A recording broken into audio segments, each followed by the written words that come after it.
Neste vídeo emocionante, mergulharemos profundamente na incrível história de Êxodo, um dos livros mais marcantes e transformadores da Bíblia. Esta saga começa onde Gênesis termina, com Jacó, neto de Abraão, levando sua vasta família de 70 almas para o Egito. José, o 11º filho de Jacó, já havia se estabelecido lá como vice-comandante. Ele foi o salvador de sua família durante um período de grande fome. O faraó, rei do Egito, generosamente ofereceu a eles um refúgio seguro. 400 anos se passaram e a história de Êxodo se desenrola, marcando um capítulo crucial na história. O nome Êxodo refere-se ao evento monumental na primeira metade do livro, a saída dos israelitas do Egito. A segunda metade ocorre aos pés do Monte Sinai. Na primeira metade do livro, Israel floresce, se multiplica e enche a terra. Este crescimento é um eco da bênção divina dada no Jardim do Éden. Apesar das quedas da humanidade, Deus escolhe a família de Abraão para restaurar suas bênçãos ao mundo. Mas um novo faraó, vendo Israel não como uma bênção, mas como uma ameaça ao seu poder, escraviza brutalmente os israelitas. Ordena que todos os meninos israelitas sejam afogados no Nilo. Este faraó, talvez o pior personagem da Bíblia até agora, redefine o bem e o mal para seus próprios interesses, até mesmo justificando o assassinato de crianças inocentes. Seu reino representa o ápice da rebelião humana contra Deus. Mas a esperança surge quando uma mãe esconde seu filho no Nilo dentro de um cesto. Esse menino Moisés é adotado pela família do faraó e cresce para ser o homem que Deus usará para derrotar a maldade do faraó.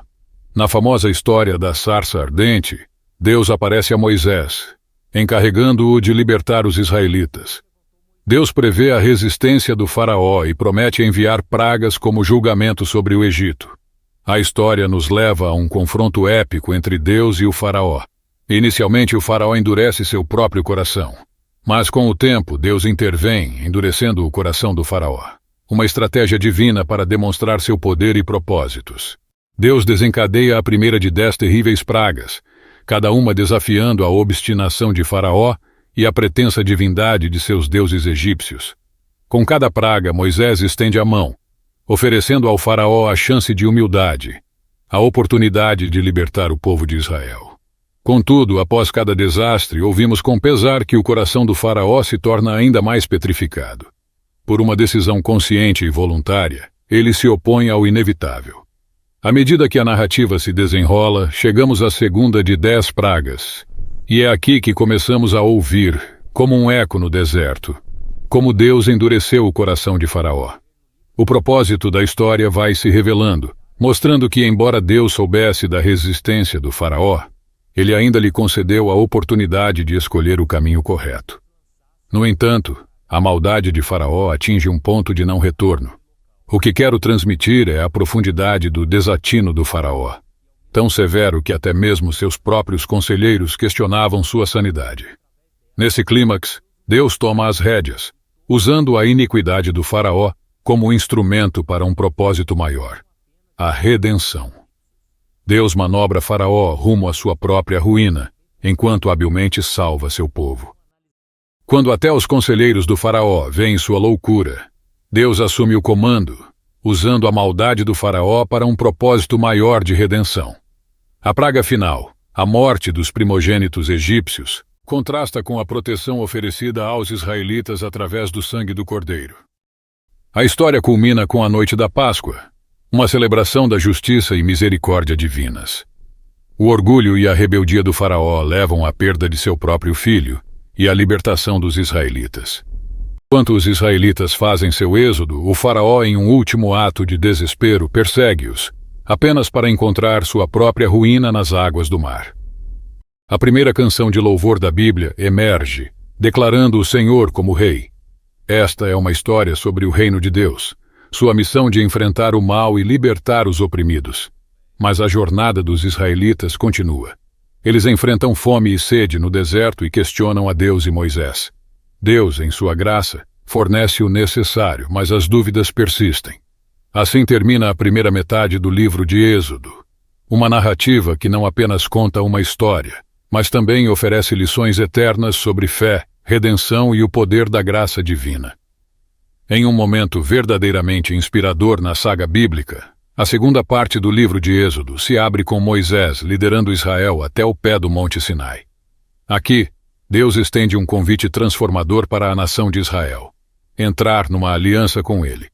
Este é um ponto crucial na narrativa bíblica, onde vemos a promessa de Deus a Abraão ganhar forma. No livro de Gênesis, Deus prometera que, através da família de Abraão, ele restauraria sua bênção a todas as nações.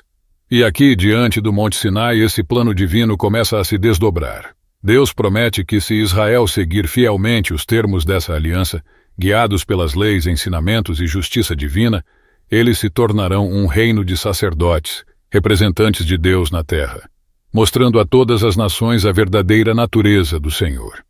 O povo de Israel, com entusiasmo e esperança, aceita essa oferta sagrada. A presença de Deus se manifesta no topo do Monte Sinai, em meio a nuvens, relâmpagos e trovões. Moisés, como representante do povo, sobe ao monte, e Deus lhe apresenta os termos básicos dessa aliança. Os famosos 10 mandamentos. Eles formam a fundação do relacionamento entre os israelitas e Deus. Seguem-se outros mandamentos que aprofundam e detalham as leis sobre louvor, justiça social e convivência, moldando Israel numa nação de justiça e generosidade, diferente de todas as outras. Moisés, em um ato de liderança e fé, escreve todas essas leis e as apresenta ao povo, que mais uma vez aceita avidamente fazer essa aliança com Deus. Em um gesto de proximidade sem precedentes, Deus anuncia que deseja que sua presença divina e bondosa viva no meio de Israel, cumprindo outra faceta das promessas da aliança. Após a rebelião no Jardim do Éden, a humanidade havia perdido o acesso direto à presença de Deus, mas agora, através de Abraão e dessa aliança com Israel, essa presença se torna novamente acessível. O que segue são 7 capítulos de intrincadas plantas arquitetônicas do tabernáculo, um santuário sagrado onde a presença de Deus residiria, com um pátio exterior, um altar no centro, e uma tenda dividida em 2 salas, incluindo o Santo dos Santos com a Arca da Aliança. O tabernáculo é apresentado como um Éden portátil, um lugar de convivência íntima entre Deus e Israel. Mas justamente quando tudo parece estar alinhado para uma harmonia perfeita, ocorre um momento de profunda traição. Enquanto Moisés recebe as plantas do tabernáculo no topo da montanha, os israelitas, impacientes no acampamento, pedem a Arão, irmão de Moisés, para criar um ídolo na forma de um bezerro dourado para adorá-lo. Eles estão ali, aos pés da manifestação divina, e ainda assim violam os primeiros mandamentos da aliança recém-feita.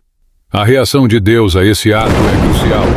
Ele compartilha sua raiva e dor com Moisés, falando em destruir Israel. Mas Moisés, em um ato de intercessão corajosa, apela para o caráter misericordioso de Deus e para suas promessas a Abraão. Deus aceita a intercessão de Moisés, trazendo julgamento sobre os instigadores da idolatria, mas perdoando a nação como um todo e prometendo renovar a aliança. É neste momento crítico que Deus revela seu próprio caráter a Moisés, descrevendo-se como misericordioso, gracioso, lento para a ira e abundante em fidelidade. Deus é cheio de misericórdia, mas também justo, lidando com o mal enquanto permanece fiel às suas promessas. Após essa renovação da aliança, Deus ordena a Moisés que prossiga com a construção do tabernáculo. Os capítulos seguintes descrevem com detalhes essa construção, culminando quando a presença gloriosa de Deus enche o tabernáculo. Moisés, no entanto, não entra na tenda, marcando um final surpreendente e reflexivo para o livro. Êxodo termina com uma questão pendente: como Deus reconciliará a santidade e bondade de sua presença com a corrupção pecaminosa do povo? O livro de Êxodo não apenas conta uma história, mas desafia nossas percepções sobre fé, pecado, redenção e a natureza de Deus. E essa busca por respostas nos leva ao próximo livro da Bíblia. Espero que você tenha gostado dessa história. Não deixe de assistir o próximo vídeo dessa história fascinante. Se você gostou, compartilhe, curta e deixe seu comentário. Isso faz com que o vídeo alcance mais pessoas. Deus te abençoe.